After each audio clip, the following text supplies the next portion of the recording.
श्रद्धाशील बंधुओं एवं श्रद्धाशील बाहर आपके सामने कर्मवाद की चर्चा चल रही। कर्मवाद यानी कर्म सिद्धांत, उसके बारे में कुछ बातें हो रही। कल जो हमारी चर्चा थी वह मोह कर्म को लेकर। मैं आपको कहना चाहूँगा, ये चर्चाएं एक एक कर्म की चर्चा इतने विशाल और विस्तृत हैं कि हम लंबे समय तक इनके ऊपर चिंतन और विचार कर सकते। अब जो हमारी चर्चा है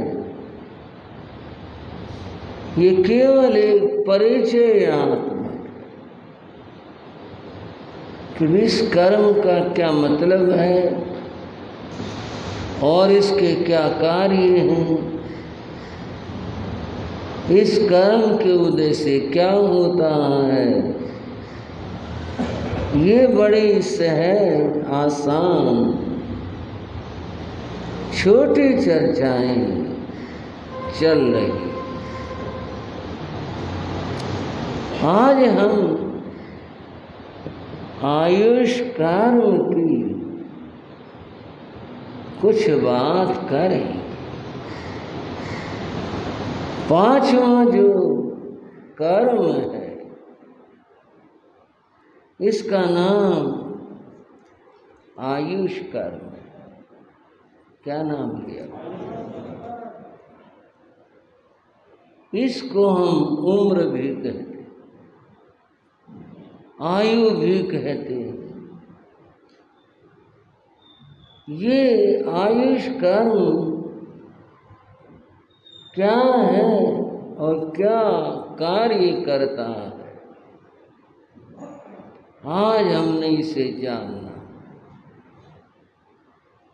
आयुष कर्म की पहली बात ये है कि जो 8 कर्म हैं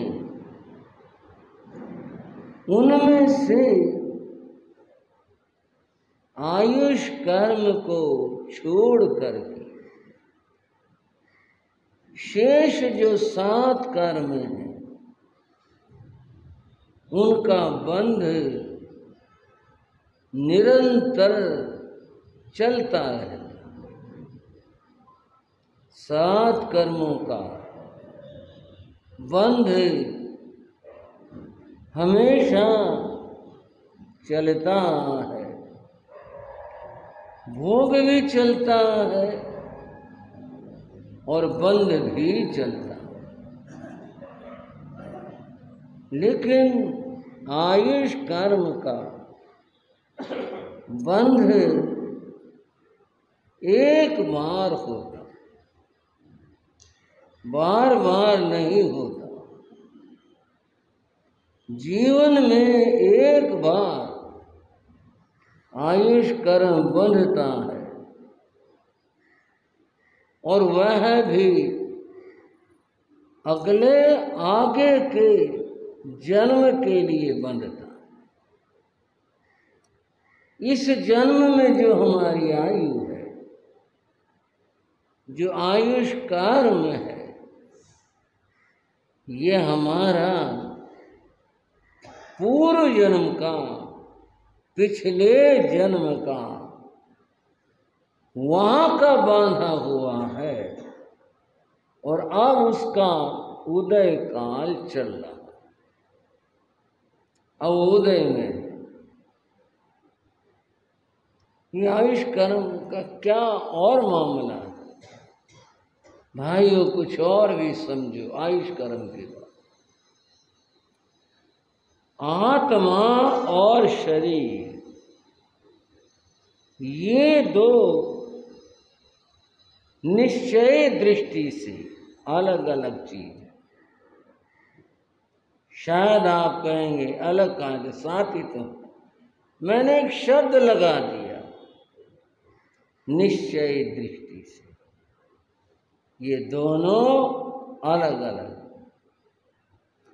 आत्मा चेतन है, आत्मा आत्मा है, आत्मा अजन्मा है, आत्मा शाश्वत है, आत्मा अनादि और अनंत है। आत्मा का न जन्म होता है और न उसकी मृत्यु होती। ये जितनी बातें मैंने कही आपको, ये आत्म तत्व के बारे में। शरीर की बात समझते हैं, शरीर जड़ है, शरीर चेतन नहीं है, शरीर जड़ है। इसका जन्म होता है, मृत्यु भी इसी की होती है। यह अशाश्वत है, सदा रहने वाला नहीं है, ये विनाशी है, नष्ट होने वाला है। ऐसा ये शरीर है। पर बात अभी समझ में पूरी तरह से आई नहीं होगी, तो ये अलग अलग हैं, इकट्ठे कैसे क्या, उसे भी समझते। पहले हमने इन दोनों को अलग अलग समझा, आत्मा के बारे में जाना और शरीर के बारे में जाना। हमारा जो वर्तमान जीवन है, जो हम जी रहे हैं, जीने लग रहे हैं, यह है आत्मा और शरीर का संयोग है, मेल है। ये जीवन, ये दोनों इकट्ठे, अलग अलग नहीं। बात अलग अलग है, गुण अलग अलग है, विशेषताएं अलग अलग हैं, लेकिन जो वर्तमान जन्म है, ये हमारा आत्मा और शरीर, इन दोनों का संयोग है, इन दोनों का मेल है। ये संयोग कराने वाला, ये मेल कराने वाला, यह जो शक्ति है वह आयुष कर्म है। आयुष कर्म ने इन दोनों को इकट्ठा किया है, इनको जोड़ा है। आयुष कर्म ने इन दोनों का आपस में मिलाया हुआ है, उससे ये इकट्ठे हैं। और जिस पल ये दोनों अलग हो जाएं, उस समय बंधुओं, ये वर्तमान जीवन जो जी रहे हैं, इस पर विराम लग जाता है, ये खत्म हो जाता है। फिर तो और बात होगी, जहां होगी जैसे होगी वो अलग बात है, लेकिन ये जीवन जहां शरीर और आत्मा ये दोनों अलग हुए, जीवन खत्म हुआ। जब तक जुड़े हैं तब तक ये जीवन है, और इनको जोड़ कर रखने वाला आयुष कर्म। अब आप समझ गए भाई, ये जो अलग अलग एक जड़ है, एक चेतन है, एक अविनाशी है, एक विनाशी है, अलग अलग जिनके गुण हैं, ये अलग अलग गुण वाले जो जुड़े हुए हैं, ये आयुष कर्म के कारण से। आयुष कर्म एक बंधन है। क्या कहा भाई? ये बंधन है। इसको आप रस्से की तरह समझ सकते हैं। जैसे कि समझने के लिए पशु को खूंटे से बांध दिया, अब वो रहना तो नहीं चाहता वहां पशु, वो कोशिश करता मैं चला जाऊं, यहां से कहीं और चला जाऊं, लेकिन एक रस्सी बंधी है जो पशु के गले में है और उसका दूसरा सिरा खूंटे से बंधा है। वो बहुत कोशिश करता है पशु इस बात के लिए कि अलग हो जाए, चला जाए, लेकिन जब तक वो रस्सी बंधे वो जा नहीं सकता। मालिक जब उस रस्सी को खोल देता है, फिर पशु स्वतंत्र है, फिर तो जहां उसने जाना वो चला जाता है, या जहां मालिक ले जाना चाहता वहां ले जाता है। जब तक वो बंधा है वो कहीं नहीं जा सकता। उस पशु की जगह आप आत्मा को समझो, उस खूंटे की जगह आप शरीर को समझो, और इनको बांध कर रखने वाली जो शक्ति है उसका नाम, अब आप बताओ, आयुष का। ये उस रस्सी की तरह से उसको बांध के रख, जा नहीं सकता पशु कहीं। कितने गांव की भाषा में तुड़ाई कर ले, कुछ कर ले, जा नहीं सकता, बंधा हुआ। ऐसे ही जीव बंधा हुआ जा नहीं सकता यहां से। जब तक रस्सी रहेगी तब तक नहीं जा सकता। वो खुल जाए फिर जा सकता। ये कब खुलती है, कैसी, इसके नंबर से बात करेंगे। अभी तो बंधन की बात कर रहे हैं। आयुष कर्म एक बंधन है, जैसे खूंटे को और पशु को बांधने वाला बंधन रस्सी। पहले जमाने में जो कैदियों को बांध कर रखा जाता था, तो आजकल तो हथकड़ी हाथ में डाली जाती है, बेड़े पांव में डाली जाती है, ताला लगा देते कि जा नहीं सकता, बंध गया हुआ है, उससे बंधा हुआ है, कैदी कहीं नहीं जा सकता। पहले बंधन कुछ और तरह के होते थे। एक होता था बंधन, उसको खोड़ा कहा करते, पुराना नाम है, जो नाम है वही मैं बता रहा हूं। खोड़ा क्या होता था?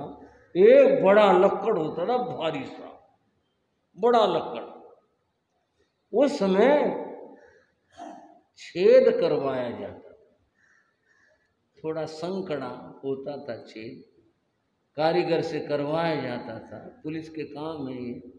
और जिसको बांध के रखना होता, उस आदमी का पांव किसी तरह उसमें फंसा देते, उस लक्कड़ के छेद में, और फिर दूसरे तरफ से एक कीला ठोक देते। ऐसा तो नहीं ठोकते पांव कट जाए, पर ऐसा ठोक देते कि वे पांव फंस जाए, बस फिर वो हिले नहीं वहां से, बस फिर वो बेचारा उस पांव को पकड़े बैठा ही रहता, हिल ही नहीं सकता, जा नहीं सकता, ऐसा फंसा दिया उसमें घोड़े में। ये पहले की सजाएं हैं, ऐसा होता था, कल्पना नहीं है, यही था मामला। पांव फंसा दिया, अब पांव पकड़े बैठा और कुछ नहीं देख रहा, इधर उधर यहाँ तहाँ, बस पांव पकड़े बैठा रहेगा। वो तो जब कर्मचारी आएंगे, वो कीला निकालेंगे, पांव निकलेगा उसका, तब उसको जहाँ ले जाना दूसरी जगह ले जाएंगे। क्या करेंगे उनकी बात है, या स्वतंत्र करेंगे, जो करेंगे। जब तक उसका पांव फंसा हुआ है और कीला ठुका हुआ है, वो नहीं जा सकता। ये उदाहरण भी जीव और शरीर के लिए ही दिया। यह जीव उस कैदी के समान है और वो जो लक्कड़ है जिसको खोड़ा कहते हैं, जिसमें पांव फंसाया हुआ है, वह अजीब ये शरीर है भाई, इस तरह से उसमें उलझा हुआ है, फंसा हुआ है, जा नहीं सकता कहीं भी। कब तक नहीं जा सकता? जितना आयुष कर्म है। ये एक नई बात शुरू होगी। जितना ये और किसी की मर्जी पर है, क्या है बंधुओं? जितने से अर्थ है जितनी, जितना आयुष कर्म है, आयु कहो, आयुष कर्म कहो, उम्र कहो, जितने वो है उतने समय रहना पड़े। जहां वह पूरी हुई तो वहां तो ये रस्सी खोल दी गई। यहाँ ये कहते हैं कि वो जीव मुक्त हो गया, रस्सी टूट गई, पांव से वो निकल गया, पांव इस तरह हो गया। यूं जीव मुक्त होता है और यहां से निकलता है।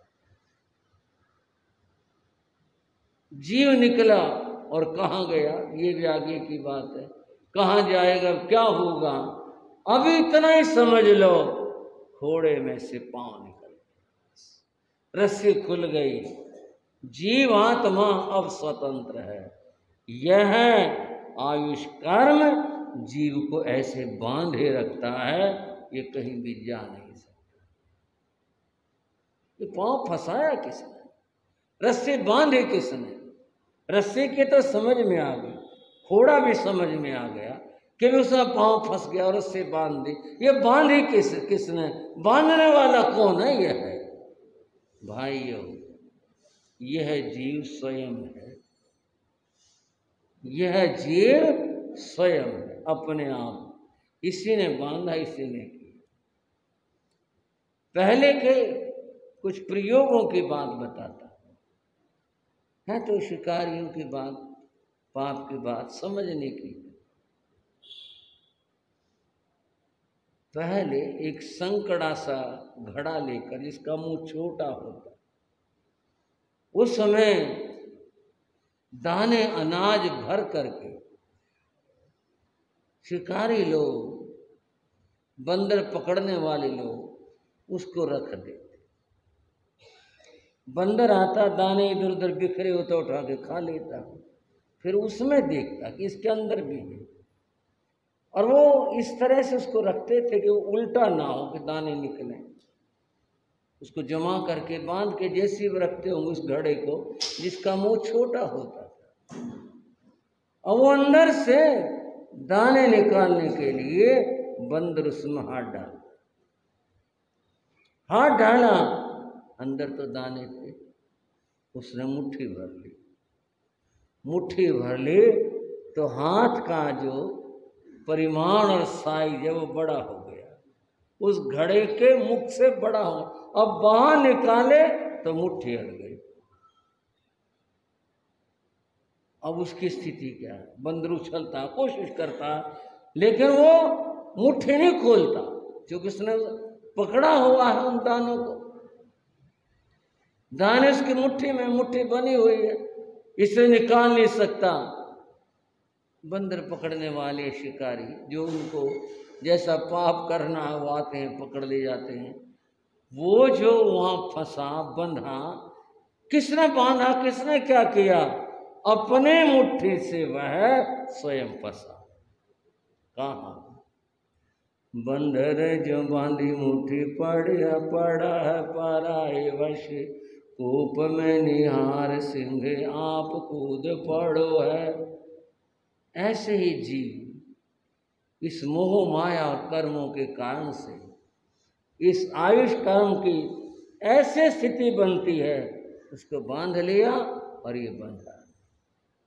कोई और समझ लो, किसी ने आयु लिखी नहीं है, कोई और आके आयु बनाता नहीं है। जैन धर्म के अनुसार आयुष कर्म एक बार बंधता है। यहाँ का आयु पूर्व जन्म में बंधा है, अग्रिम जन्म का आयु हम यहाँ बांधेंगे और यहाँ से बांध कर जाएंगे। जब तक आयुष नहीं बंध लेगा तब तक जा नहीं सकते। आप कहोगे आयु पूरी हो गया आगे ना, यूं नहीं होता। आप कर मेरे कहने से ये सिद्धांत चला नहीं करते हैं, ये तो सिद्धांत हैं, तथ्य हैं। यहाँ वो ऐसे ही है, अग्रिम जन्म का आयुष बंध लेगा तब इस जन्म का आयुष ऐसी स्थिति पर आता, पूरा होता है, तब यहाँ की आयु पूरी करके फिर जीव जाता। इस आयुष कर्म की बड़ी विचित्र बात। 4 प्रकार का होता है। नरक आयु, जिससे नरक भोगता है। तिर्यंच आयु, पशु की आयु भोगता है। मनुष्य आयु, मनुष्य का जीवन भोगता है। देव आयु, देवलोकों के सुख भोगता है। आयुष कर्म से चारों गतियों में जीव बंधा होता है। और समझ लो, हम जो यहाँ पर आए, कहाँ? इस जन्म के अंदर आए तो कुछ बोल, कुछ बातें, कुछ चीजें लेकर आए, बांध कर आए, यूं ही नहीं आए कहीं से लिए और आ गए, ऐसे आ गए, ऐसे नहीं होते। यहाँ जो आए हैं वैसे ही नहीं आ गए। पूर्व जन्म के अंदर जो इस जीव ने, हमारे जीव ने कर्म संचय किया, जितने इकट्ठे किए, उन कर्म संचय के द्वारा ही हमारा यहाँ का जीवन, यहाँ का आयुष, यहाँ की स्थिति बनी थी उस पूर्व जन्म।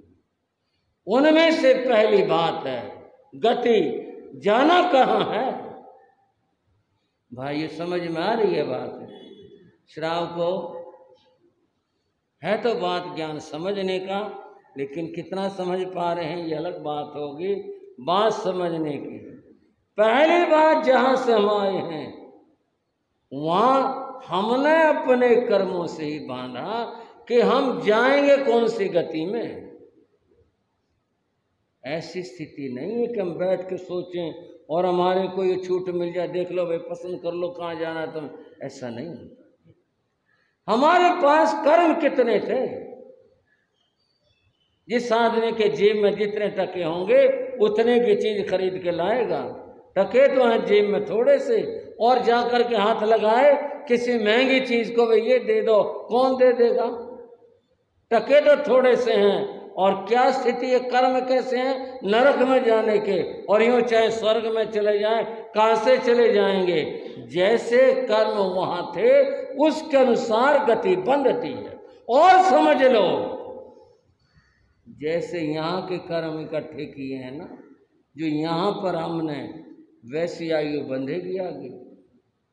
इसीलिए तो बार बार कहते हैं धर्म ध्यान करा करो, जिससे पाप कर्म कट जाए, पाप धुल जाए। इसीलिए कहते हैं, अन्यथा जो पाप कर्म इकट्ठे कर रखे हैं, गति तो उनके अनुसार बंधनी है, जाएंगे वहाँ, आयुष गति लेकर के जाएंगे, वहीं जाना पड़ेगा। और यदि अच्छे कर्म कर लें, ठीक कर्म कर लें, तो फिर हम अच्छी गति को प्राप्त कर सकते हैं।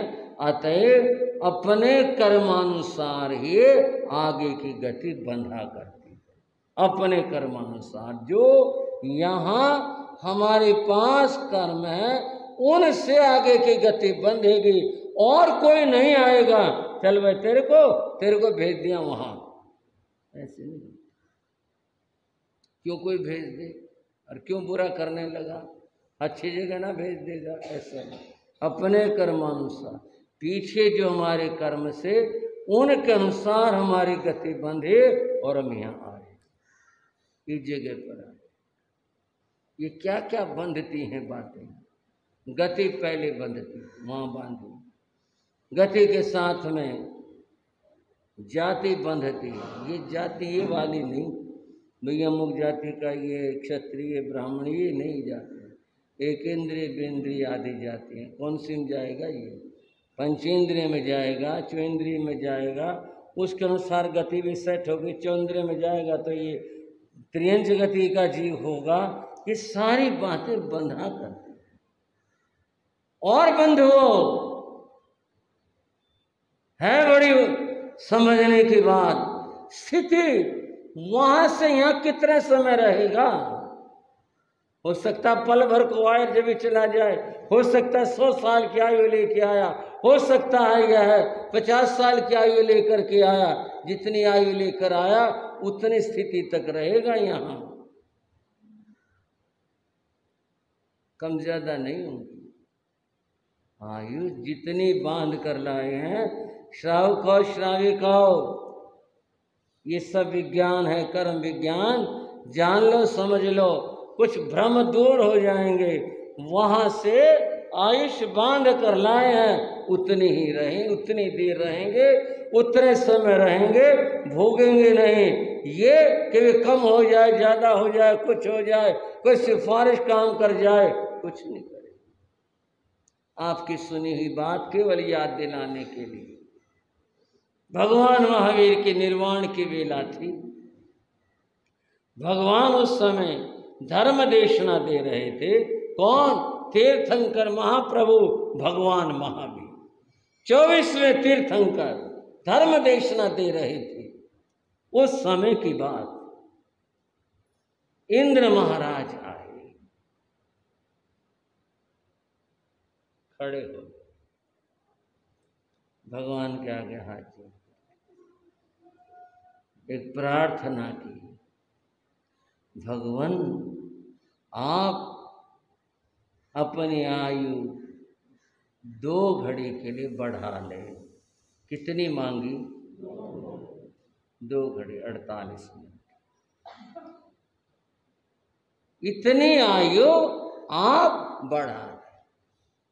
अपने आप यहां जोड़ के बोले, भगवान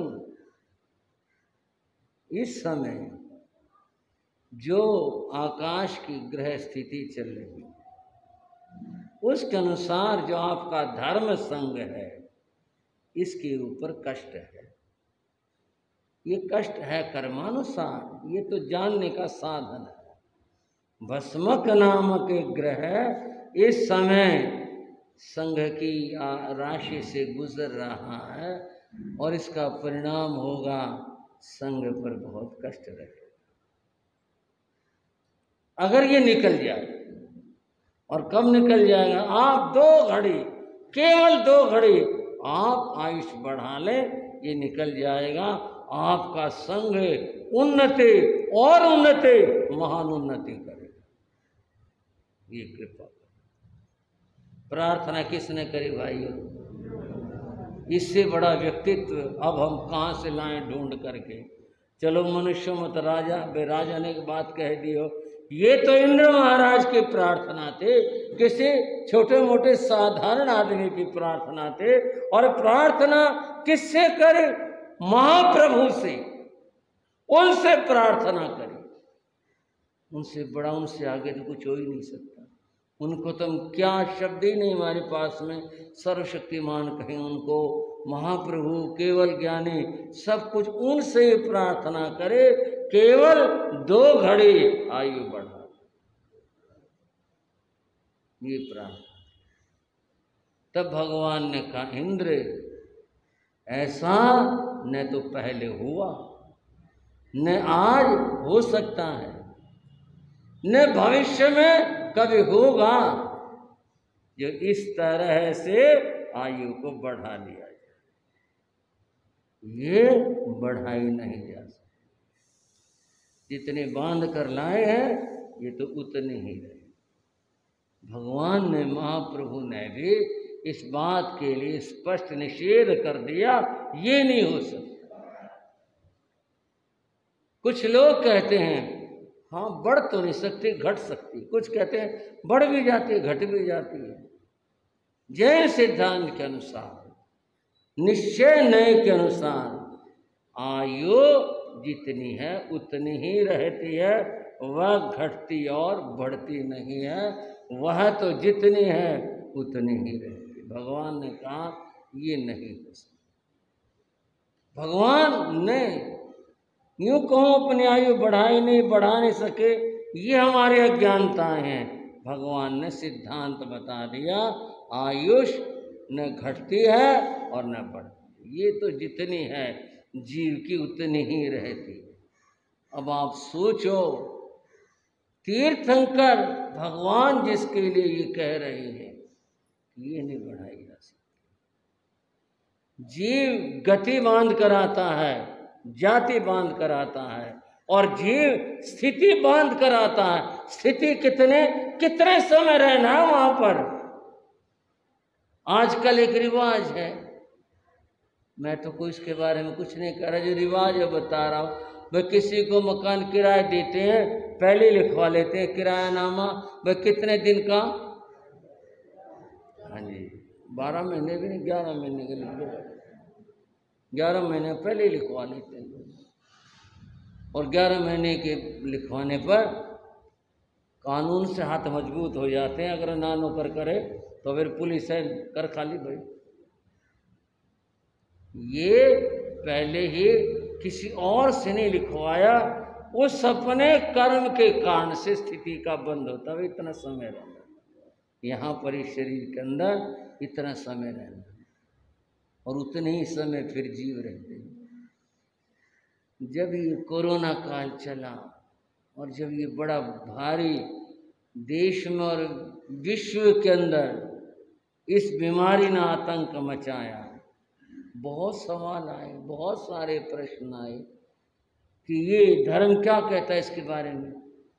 ये इस तरह से लोग किसी युवावस्था में, कोई बच्चा कोई बड़ा, कुछ इस तरह से गुजर रहे हैं इतनी संख्या में, ऐसा क्या कहता धर्म। बंधुओं, लोक व्यवहार में तो सभी कहा जाता है, लेकिन निश्चय में तो सबकी आयु उतनी ही थी, उस समय की थी, उतनी आयु ही वो भोग पाए। आयु का योग और भोग पूरा हुआ, किरायानामा पूरा हो गया, चलो। फिर उसके बढ़ने की, उसके कुछ और, उसका कोई मतलब नहीं है। फिर तो बस यही है कि वह मकान खाली करना पड़ेगा। फिर तो आत्मा शरीर को छोड़ करके चली जाती है।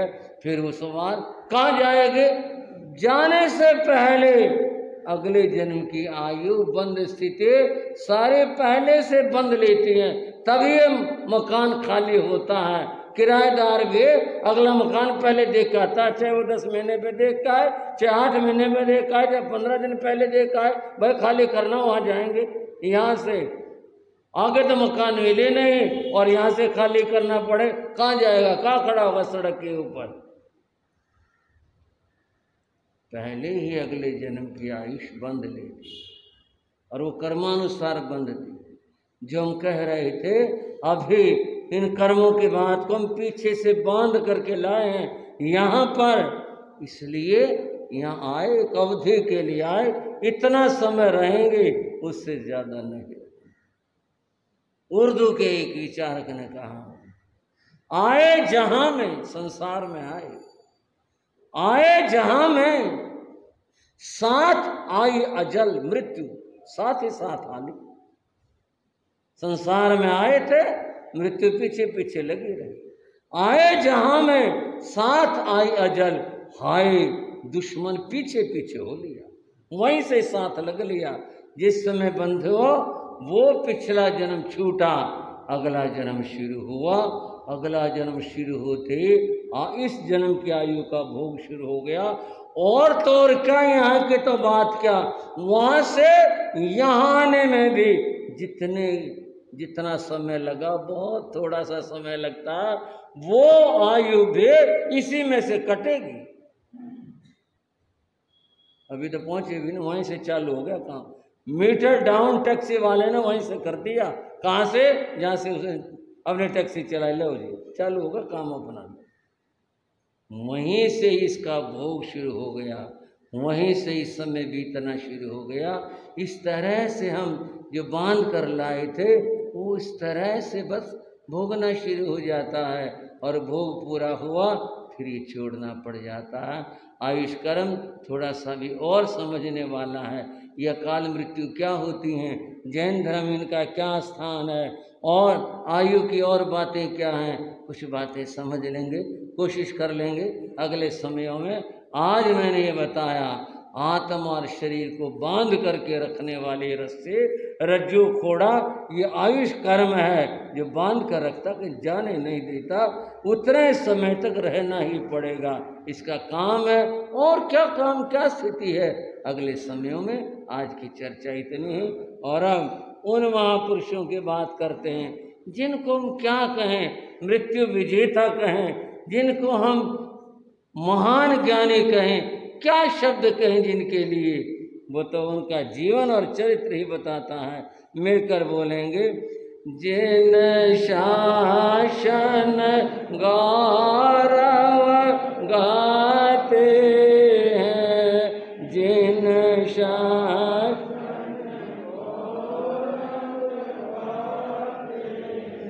निज जीवन सफल बनाते हैं, निज जीवन सफल बनाते हैं, जिन शासन गौरव गाते हैं, जिन शासन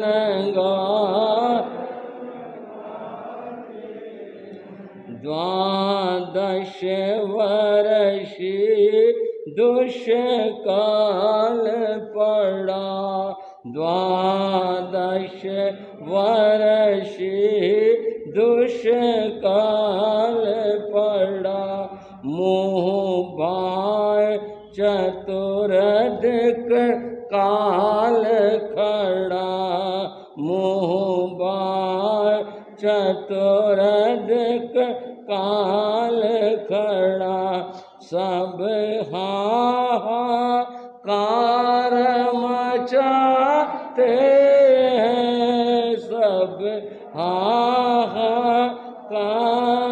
मचाते हैं, जिन शासन गौरव गाते हैं, जिन शासन श्री भद्र बाहुआचार्य प्रवर, श्री भद्र बाहु आचार्य प्रवर, तीक्षण मेधा प्रज्ञान प्रखर, तीक्षण मेधा प्रज्ञान प्रखर, नेपाल साधना को जाते हैं, नेपाल साधना को जाते हैं, जिन शासन गौरव गाते हैं, जिन शासन निज जीवन सफल बनाते हैं, निज जीवन सफल बनाते हैं, जिन शासन गौरव गाते हैं, जिन शासन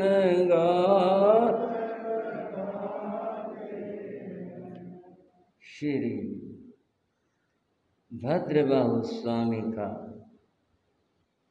जिक्र वर्णन चल रहा। पीछे आपने श्री भद्रबाहु स्वामी ने जो संघ रक्षा के लिए स्तोत्र दिया, उसकी बात आपने सुनी। बंधुओं, इतिहास बड़ा उलझनपूर्ण होता है। अगर सबसे ज्यादा उलझन की बात है तो इतिहास नहीं होती। वर्णन करने वाला, लिखने वाला वह अपनी तरह से वर्णन करता है, लिखता है। ये तो इतिहास की बात है, पत्रकारों की बात लेने, कोई आलोचना नहीं, कोई पत्रकार भाई नाराज हो, समझने की बात है। एक जगह एक्सीडेंट हो, एक्सीडेंट हुआ एक कार में और एक साइकिल में। साइकिल की कार के सामने क्या बिसात थी, साइकिल तो टूटनी थी। व्यक्ति का जो भी कुछ हुआ, लोग इकट्ठे हो गए, भीड़ लिए इकट्ठे हो गए। अब उसकी रिपोर्ट तैयार होने लगी।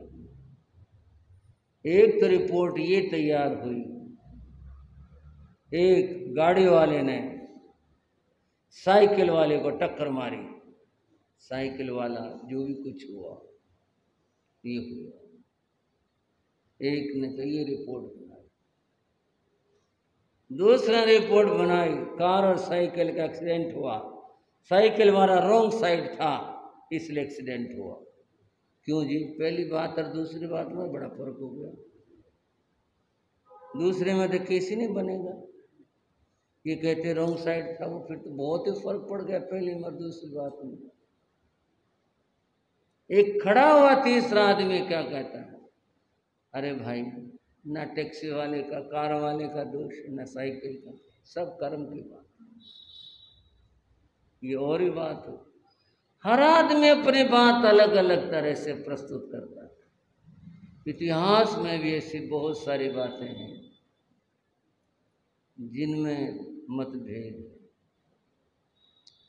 आचार्य भद्रबाहु नाम से दो आचार्य हुए, प्रथम भद्रबाहु और द्वितीय भद्रबाहु। कुछ आचार्य यानी कुछ इतिहास लेखक इस घटना को द्वितीय भद्रबाहु की घटना बताते, ये उनकी घटना। कुछ इसको प्रथम की बताते। एक तीसरा मत है, वो ये है कि इस स्तोत्र की रचना प्रथम भद्रबाहु ने की थी, अपने समय में संघ को दी थी। बाद में कालांतर में द्वितीय भद्रबाहु स्वामी ने उसका प्रयोग करने के लिए जनता को फिर दी थी, इसलिए उनके साथ भी है और उनके साथ भी। अब है क्या, ये तो सब खोज का विषय है, और खोज भी कुछ नहीं हो सकती। जो प्राप्त होता वही कहा जाता है। अब आप आगे चलें, आगे बढ़े। ये बात मैंने इसलिए कह दी कि थोड़ा भ्रम रहेगा कि मैंने ये द्वितीय भद्रबाहु की घटना थी, पहले की थी, दूसरे की थी। जो है वो ये है, तथ्य जो मैंने आपके सामने कहे। कुछ उनके मानते हैं, कुछ उनके मानते हैं, कुछ ये मानते हैं कि ये रचना प्रथम भद्रबाहु की है, द्वितीय भद्रबाहु ने इसको जनता के लिए दिया था, तब भी जरूरत थी इस तरह से। भद्रबाहु स्वामी, प्रथम भद्रबाहु जिनकी बात चल रही है, इनके लिए बताया था पंचमः शुद्ध केवली। ये 5 में शुद्ध केवली थे और अंतिम थे, इसके बाद कोई शुद्ध केवली नहीं। और इसके साथ में शुद्ध केवली और केवल ज्ञानी में बस थोड़ा ही अंतर होता है, इतने बड़े ये ज्ञानी होते। इन्होंने अपने ज्ञान में देखा और जाना आगे समय बड़ा विकट आ रहा। इन्होंने अपने गुरु भ्राता संभूत विजय को बुलाया और बड़े संतों को बुलाया और कहा, उत्तर भारत में बड़ा भयंकर दुष्काल पड़ेगा और ये 12 वर्ष से 12 वर्षों तक पड़ेगा, इतना बड़ा दुष्काल है। आप संतों को लेकर के दक्षिण में चले जाओ, दक्षिण भारत में दुष्काल का प्रभाव नहीं होगा। संघ रक्षा का संत साध्वियों की रक्षा का यही एकमात्र उपाय है। इन्हें लेकर चले। जो बात भद्रबाहु ने कही हो उसमें संदेह कैसा। सभी परस्पर परामर्श करने लगे। ये जो इन्होंने फरमाया है ये सत्य है और यहाँ से निकल चलना चाहिए। उस जमाने में जो भी सूचनाओं के साधन थे वे साधन, इसने उससे कह दिया, वो जा रहा था, तुम आगे कह देना, तुम उधर कह देना, इस तरह से संतों श्रावकों के पास सूचना भेजी गई, इस तरह से। और फिर संत साध्वी समुदाय ने उत्तर भारत से दक्षिण की ओर प्रस्थान कर। जो श्रावक गुरु वचनों पर विश्वास रखते थे उन्होंने भी अपने काम समेटे और कहा भी गुरु ने कहा है निकल चलो। एक बड़ा दल इस तरह से संत साधुओं का, श्रावकों का निकल चला। अब ये जो ज्ञान था उनका निमित्त ज्ञान, जिन्होंने अपने ज्ञान से जान लिया ये ऐसा होने वाला, ये तो मैं सुना ही रहा हूं। एक और घटित घटना, उत्तर प्रदेश में एक क्षेत्र है कांधला, कभी गए भी हो। कांधला में संसम्मत सब हैं इसके, कब ये घटना घटी जो मैं सुनाने जा रहा हूँ कि कब ये घटी थी इस समय में मेरे ध्यान में नहीं है। संत ठहरे हुए थे, 5 संत थे ठहरे हुए। शाम का समय था। शाम को संत लोग अपना काम निपटाते, पानी वानी जो भी इस्तेमाल करना है, ग्रहण करना तो ग्रहण कर लिए, कोई कपड़ा निकालना बच्चे पानी का तो निकाल लिया, जो कुछ करना है फिर पानी को पलट देते हैं, डाल देते। एक संत पानी पलटने छत पर गया। उसने देखा एक कौवा बोल रहा है और बड़े विचित्र तरह से बोल रहा। बोले ऐसे तो कौवे बोलते नहीं जैसे ये बोल रहा है। ऐसे संत ने कर दिया, भाई बोलने लग रहा, शोर मचा रहा, उधर से उठ के वहां बैठा और उसी तरह की वाणी बोलता रहा।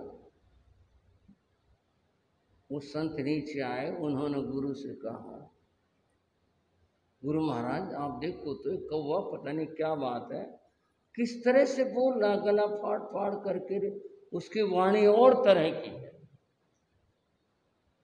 गुरु निमित्त ज्ञानी थे, ऊपर गए, देखा, इसको क्या देखा और क्या सोचा ये तो क्या बताऊं। नीचे आए, आते संत को कहा, जाओ फला फला श्रावक को बुला के लाओ, अभी चले जाओ। संत गया, उन्होंने श्रावकों को बुला के लाया कि गुरु महाराज बुला रहे हैं, अभी बुला रहे हैं।